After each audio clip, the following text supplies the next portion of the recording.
ഏറ്റവും ഇമ്പോർട്ടൻ്റ് ആയിട്ടുള്ളത് സൺസ്ക്രീൻസ് ആണ്. സൺസ്ക്രീൻ, സൺ പ്രൊട്ടക്ഷൻ ഏജിങ്ങിനെ സംബന്ധിച്ചിടത്തോളം വളരെ ഇമ്പോർട്ടൻ്റ് ആണ്. കാരണം വെയിലാണ് നമ്മുടെ സ്കിന്നിനെ ഏജിങ് കൂട്ടുന്നത്. അതുകൊണ്ട് നമ്മൾ അതിനെ ഫോട്ടോ ഏജിങ് എന്ന് പറയും. അപ്പോൾ വെയിൽ കൂടുതൽ കൊള്ളുന്നവരുടെ സ്കിന്ന് വേഗം വയസ്സാകുന്നു. അപ്പം അതിനെ നമുക്ക് കുറയ്ക്കാൻ പറ്റുകയാണെങ്കിൽ, അപ്പോൾ തുടക്കം തന്നെ നമ്മൾ സൺസ്ക്രീൻ ഉപയോഗിക്കുകയാണെങ്കിൽ നമുക്ക് ഫോട്ടോ ഏജിങ്ങിൻ്റെ പിഗ്മെൻറ്റേഷനും ഫൈൻ ലൈൻസ്, റിങ്കിൾസും ഒക്കെ ഒരു പരിധിവരെ കുറയ്ക്കാൻ സാധിക്കും. ഇപ്പം ലേറ്റസ്റ്റ് ഗൈഡ് ലൈൻസ് പറയുന്ന 6 മാസം ആയിട്ടുള്ള കുട്ടികൾക്ക് പോലും നമുക്ക് സൺസ്ക്രീൻ ഉപയോഗിക്കാം.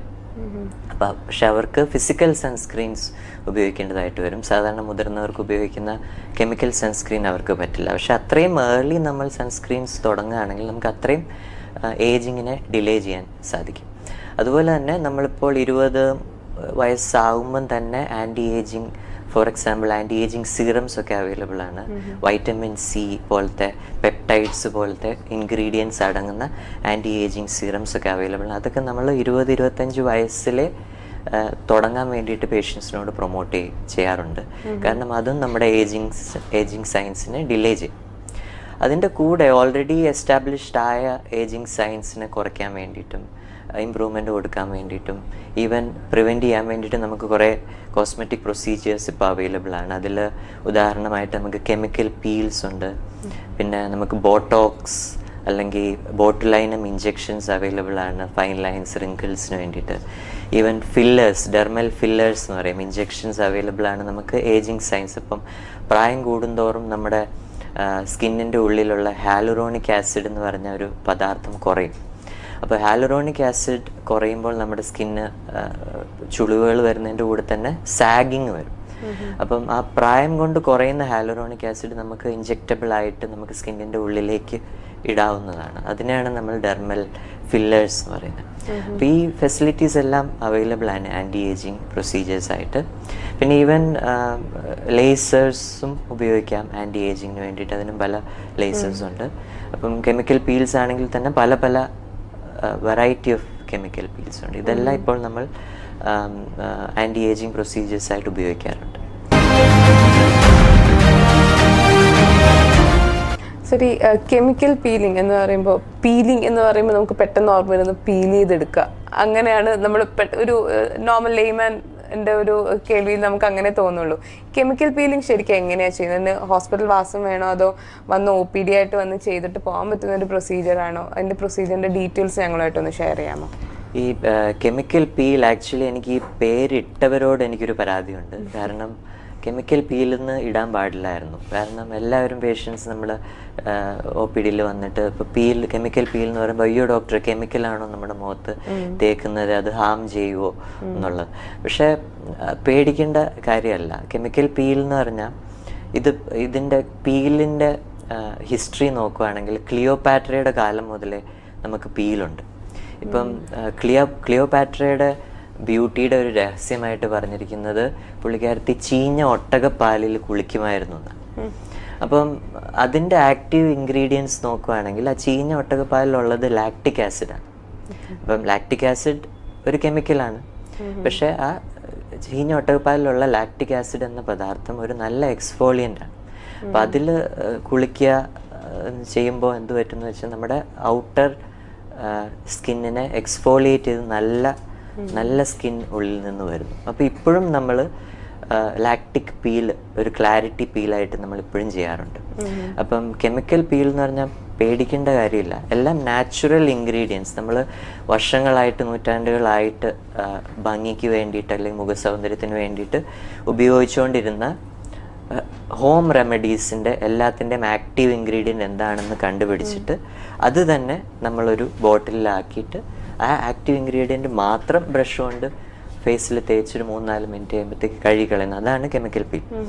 അപ്പം പല ടൈപ്സ് ഉണ്ട്. ഇപ്പം ഞാൻ പറഞ്ഞ പോലെ ലാക്റ്റിക് പീലുണ്ട്, ഗ്ലൈക്കോളിക് പീലുണ്ട്, സാലിസിലിക് പീലുണ്ട്, മാൻഡേലിക് പീലുണ്ട്, യെല്ലോ പീലുണ്ട്, അങ്ങനെ പല പല ടൈപ്സ് ഉണ്ട്.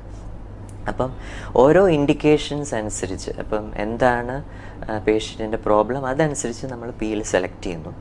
അപ്പോൾ ഓരോ പീലിൻ്റെയും അതിൻ്റേതായ പ്രിക്കോഷൻസും ഹീലിംഗ് ടൈമും എല്ലാം ഇച്ചിരി വ്യത്യാസമായിട്ടുണ്ട്. അപ്പോൾ ഈ ആദ്യം പറഞ്ഞ പോലെ മുഖം പീലായി പോകുമോ എന്ന് ചോദിച്ചു കഴിഞ്ഞാൽ എല്ലാ പീലിനും ആണോന്നില്ല.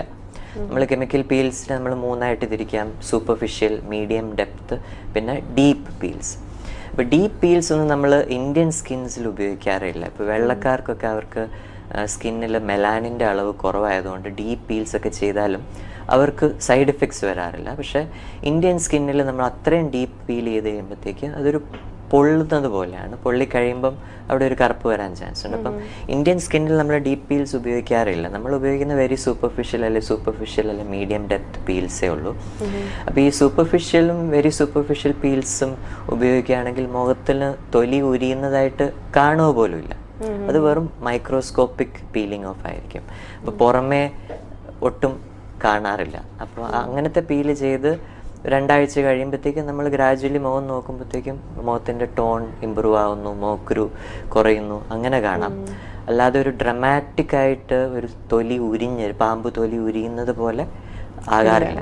ചില പീലുണ്ട്, TCA പീൽ, യെല്ലോ പീല് പോലെയുള്ള പീലുകൾ. അത് ഇച്ചിരിയും കൂടെ ഒരു മീഡിയം ഡെപ്ത് ആയതുകൊണ്ട് കുറച്ച് തൊലി ഉരിയുന്നത് പോലെ കാണാം. പക്ഷെ അത് മോയ്സ്ചറൈസർ റെഗുലറായിട്ട് യൂസ് ചെയ്ത് കഴിയുമ്പോഴത്തേക്കും അതും വലിയ പ്രശ്നമില്ലാതെ നന്നായിട്ട് ഹീൽ ആകുന്നതായിട്ട് കാണാം. പക്ഷെ ഇതൊക്കെ ഔട്ട് പേഷ്യൻറ്റ് പ്രൊസീജിയറാണ്, ഓഫീസ് പ്രൊസീജിയേഴ്സ്. ഇതിന് വേണ്ടിയിട്ട് അഡ്മിറ്റ് ആവുമോ അതൊന്നും വേണ്ട. ജസ്റ്റ് ക്ലിനിക്കിൽ വരുന്നു, 10-15 മിനിറ്റ് കൊണ്ട് പീല് കഴിഞ്ഞ് തിരിച്ച് വീട്ടിൽ പോകുന്നു. അപ്പോൾ വളരെ ചുരുക്കം സമയം എടുക്കുന്ന പ്രൊസീജിയേഴ്സാണ്. ഡൗൺ ടൈം വളരെ കുറവാണ്. നല്ല ഇമ്പ്രൂവ്മെൻറ്റ് കിട്ടുന്ന പ്രൊസീജിയേഴ്സാണ്. അപ്പോൾ ഈ പ്രൊസീജിയേഴ്സിൻ്റെ ഗുണം ഇതുകൊണ്ട് ആൻറ്റി ഏജിങ്ങും പ്രിവെൻറ്റ് ചെയ്യാം, മോക്കുരു ഉള്ളവർക്ക് അത് കുറയ്ക്കാം, പിഗ്മെന്റേഷൻ ഉള്ളവർക്ക് അത് കുറയ്ക്കാം. അപ്പം പല ഇൻഡിക്കേഷൻസിന് പല പീലുകൾ നമ്മൾ ഉപയോഗിക്കാറുണ്ട്. സർ, ഏജിങ് എന്ന് പറയുമ്പോൾ നമുക്ക് ആദ്യമേ ഓർമ്മ വരുന്നത് റിങ്കിൾസ് ആണ്. ചുളിവുകൾ വരിക, റിങ്കിൾസ് വരിക.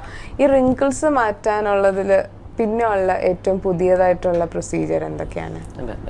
റിങ്കിൾസ് മാറ്റാനാണ് നമ്മൾ ഈ ബോട്ടുലൈനം ഇഞ്ചെക്ഷൻ. അതിലിപ്പം ഏറ്റവും ഫേമസ് ബ്രാൻഡ് ബോട്ടോക്സ് ആണ്. അപ്പം എല്ലാവർക്കും ബോട്ടോക്സ് എന്ന് പറഞ്ഞു കഴിഞ്ഞാൽ മനസ്സിലാവും. അപ്പം എന്തുകൊണ്ട് നമുക്ക് ചുളിവ് വരുന്നു? ഇപ്പോൾ ഒരാളുടെ മുഖം നോക്കിയിട്ട് നമുക്ക് എവിടെയാണോ ചുളിവുകൾ വന്നിരിക്കുന്നത് എന്ന് നോക്കിക്കഴിഞ്ഞാൽ ഏത് എക്സ്പ്രഷനാണ് അയാൾ കൂടുതൽ ഉപയോഗിക്കുന്നത്, ഫേഷ്യൽ എക്സ്പ്രഷൻ ഉപയോഗിക്കുന്നത് നമുക്കറിയാൻ പറ്റും. അപ്പോൾ എപ്പോഴും ചിരിക്കുന്ന, നല്ല സന്തോഷമായിട്ടിരിക്കുന്ന ഒരു വ്യക്തിക്ക് ഏറ്റവും ആദ്യം ഡെവലപ്പ് ചെയ്യുന്ന ഈ സ്മൈൽ ലൈൻസ് ആണ്. അതായത് കണ്ണിൻ്റെ ഇവിടെയുള്ള ചുളിവുകൾ.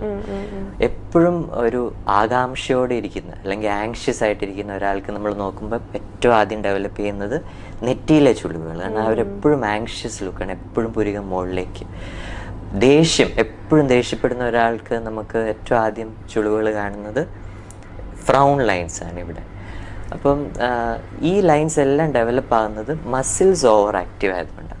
അപ്പം നമ്മൾ സ്മൈൽ ചെയ്യുമ്പോഴത്തേക്കുള്ള ഈ ഒർബിക്കുലാരിസ് ഓക്കുലൈ എന്ന് പറഞ്ഞ മസിൽ എപ്പോഴും ആക്ട് ചെയ്തിട്ട് അത് ആ സ്കിന്നിനെ ഗ്രൂവ് ചെയ്യുകയാണ്.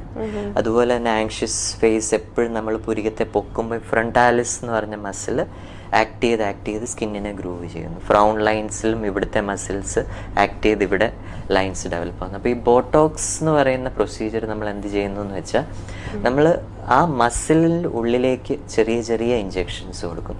ഈ ഇഞ്ചെക്ഷൻസ് കൊടുക്കാൻ ഉപയോഗിക്കുന്നത് ചെറിയ സിറിഞ്ചാണ്, ഇൻസുലിൻ സിറിഞ്ച്.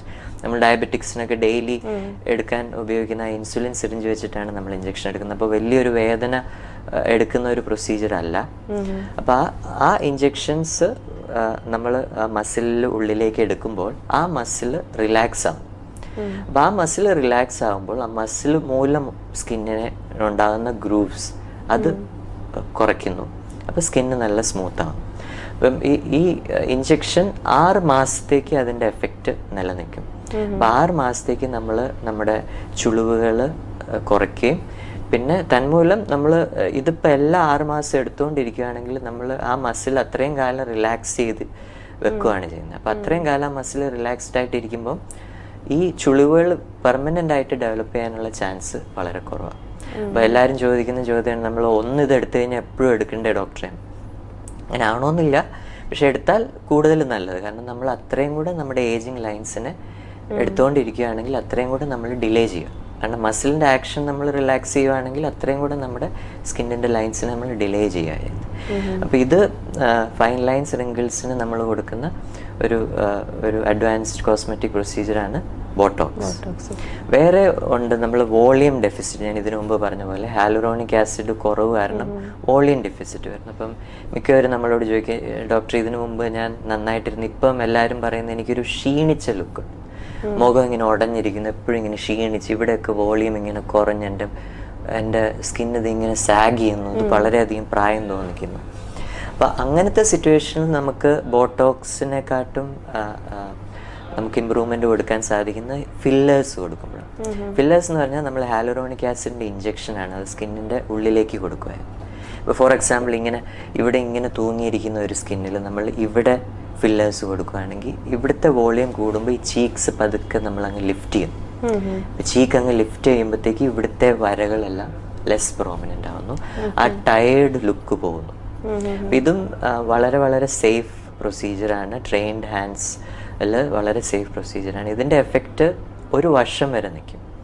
അപ്പോൾ 1 വർഷത്തേക്ക് നമ്മുടെ മുഖം നല്ല ടയേർഡ് ലുക്കൊക്കെ മാറും, നല്ല ഇമ്പ്രൂവ്മെൻറ്റ് കിട്ടും. 1 വർഷം കഴിയുമ്പോൾ if you are interested we can continue. അത് കണ്ടിന്യൂ ചെയ്ത് കഴിഞ്ഞാൽ